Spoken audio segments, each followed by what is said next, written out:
गंगा लाखों भारतीयों की जीवन रेखा है। ये सिर्फ एक नदी नहीं, बल्कि आस्था, संस्कृति और विरासत का प्रतीक है।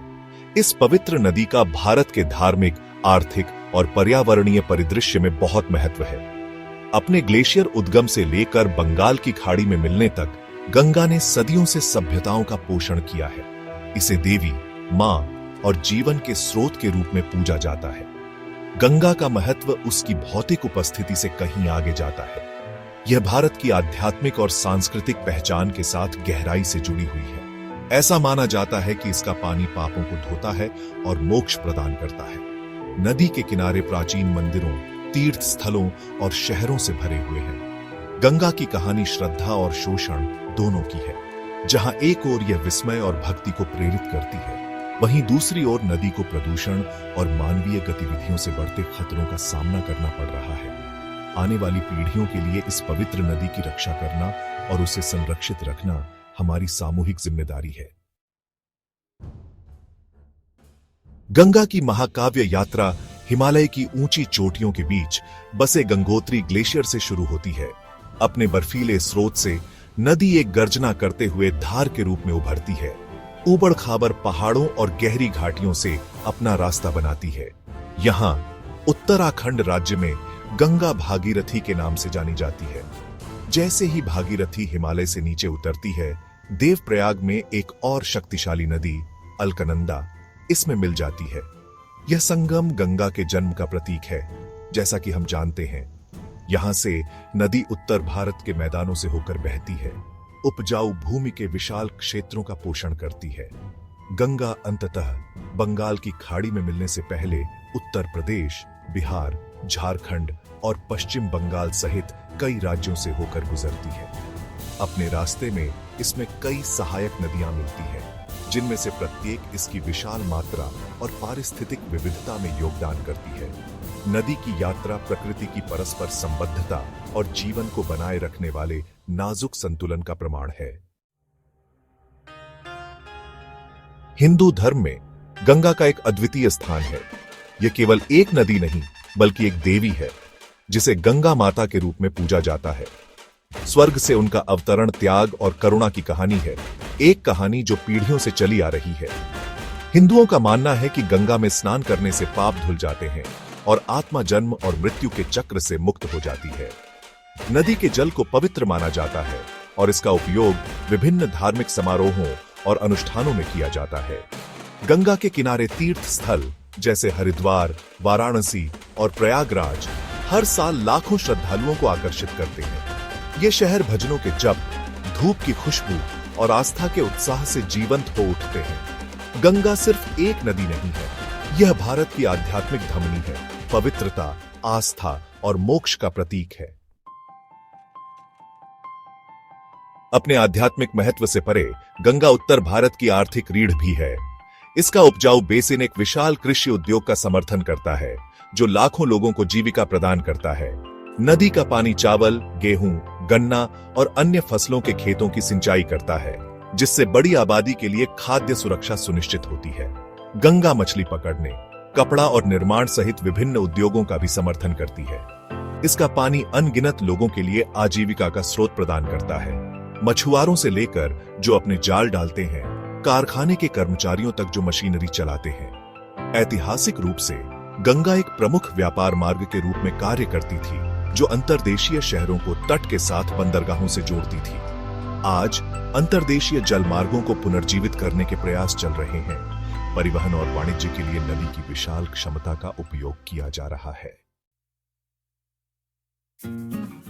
भाग 5, पौराणिक कथाओं में गंगा, आकाशीय नदी का अवतरण। स्वर्ग से पृथ्वी पर गंगा के अवतरण की कहानी हिंदू पौराणिक कथाओं में सबसे प्रिय कहानियों में से एक है। कहा जाता है कि सूर्य देव के वंशज राजा भगीरथ ने अपने पूर्वजों की आत्माओं को मुक्त करने के लिए स्वर्ग से गंगा को नीचे लाने के लिए कठोर तपस्या की। आकाशीय नदी गंगा नीचे उतरने के लिए सहमत हो गई, लेकिन भगीरथ को अपनी अपार शक्ति के बारे में चेतावनी दी। इस डर से कि उसकी शक्ति पृथ्वी को चकनाचूर कर देगी, भगीरथ ने मदद के लिए विनाशक भगवान शिव से अपील की। शिव गंगा के शक्तिशाली अवतरण को अपनी जटाओं में ग्रहण करने के लिए सहमत हुए। उसके वेग को कम किया और धीरे से उसे पृथ्वी पर मुक्त किया। दैवीय हस्तक्षेप के इस कार्य को शिव की करुणा और गंगा की जीवनदायिनी कृपा के प्रमाण के रूप में मनाया जाता है। भाग 6 पर्यावरणीय महत्व, जैव विविधता और जलवायु विनियमन। गंगा नदी बेसिन जैव विविधता का खजाना है, जो वनस्पतियों और जीवों की एक समृद्ध विविधता का घर है। इसका पानी एक विविध पारिस्थितिकी तंत्र का समर्थन करता है, जिसमें गंगा नदी डॉल्फिन, घड़ियाल और कई मछली प्रजातियां जैसी लुप्तप्राय प्रजातियां शामिल हैं। नदी के जंगल और आर्द्र भूमि कार्बन सिंक के रूप में कार्य करते हैं, वातावरण से कार्बन डाइऑक्साइड को अवशोषित करते हैं और जलवायु परिवर्तन के प्रभावों को कम करते हैं। गंगा का प्रवाह क्षेत्र की जलवायु को विनियमित करने, वर्षा के पैटर्न और तापमान को प्रभावित करने में भी महत्वपूर्ण भूमिका निभाता है। गंगा के पारिस्थितिकी तंत्र की रक्षा करना केवल जैव विविधता के संरक्षण के बारे में नहीं है, बल्कि उन लाखों लोगों की भलाई सुनिश्चित करने के बारे में भी है जो अपनी आजीविका और जीवन रक्षा के लिए नदी पर निर्भर हैं। भाग 7 गंगा की दुर्दशा, प्रदूषण और इसके प्रभाव। अपनी पवित्र स्थिति के बावजूद गंगा दुनिया की सबसे प्रदूषित नदियों में से एक है। अनुपचारित सीवेज, औद्योगिक कचरा और कृषि अपवाह ने नदी के स्वास्थ्य पर भारी असर डाला है। इसके पानी को प्रदूषित किया है और इसके पारिस्थितिकी तंत्र को खतरे में डाला है। भारी धातुओं और अन्य जहरीले पदार्थों वाले औद्योगिक अपशिष्टों के निर्वहन ने नदी के पानी को दूषित कर दिया है, जिससे यह पीने के लिए अनुपयुक्त और जलीय जीवन के लिए हानिकारक हो गया है। अनियमित रेत खनन ने भी नदी के प्राकृतिक प्रवाह को बाधित किया है, जिससे कटाव और आवास का नुकसान हुआ है। गंगा का प्रदूषण सिर्फ एक पर्यावरणीय संकट नहीं है, बल्कि एक सार्वजनिक स्वास्थ्य समस्या भी है। दूषित पानी उन लाखों लोगों के लिए गंभीर स्वास्थ्य जोखिम पैदा करता है, जो पीने, नहाने और सिंचाई के लिए नदी पर निर्भर हैं। भाग 8 संरक्षण के प्रयास, एक स्वच्छ गंगा की ओर। गंगा को पुनर्जीवित करने की तत्काल आवश्यकता को पहचानते हुए भारत सरकार ने नदी की सफाई और कायाकल्प के उद्देश्य से कई पहल शुरू की है। 2014 में शुरू किया गया नमामि गंगे कार्यक्रम गंगा को उसके पूर्व गौरव को बहाल करने का एक व्यापक प्रयास है। कार्यक्रम सीवेज उपचार संयंत्रों के निर्माण, स्थायी कृषि पद्धतियों को बढ़ावा देने और नदी संरक्षण के महत्व के बारे में जन जागरूकता बढ़ाने पर केंद्रित है। वनीकरण अभियान और संरक्षित क्षेत्रों के निर्माण के माध्यम से नदी की जैव विविधता के संरक्षण के प्रयास भी चल रहे हैं। हालांकि ये पहल सही दिशा में कदम है, गंगा के सामने आने वाली जटिल चुनौतियों का समाधान करने के लिए और भी बहुत कुछ करने की जरूरत है।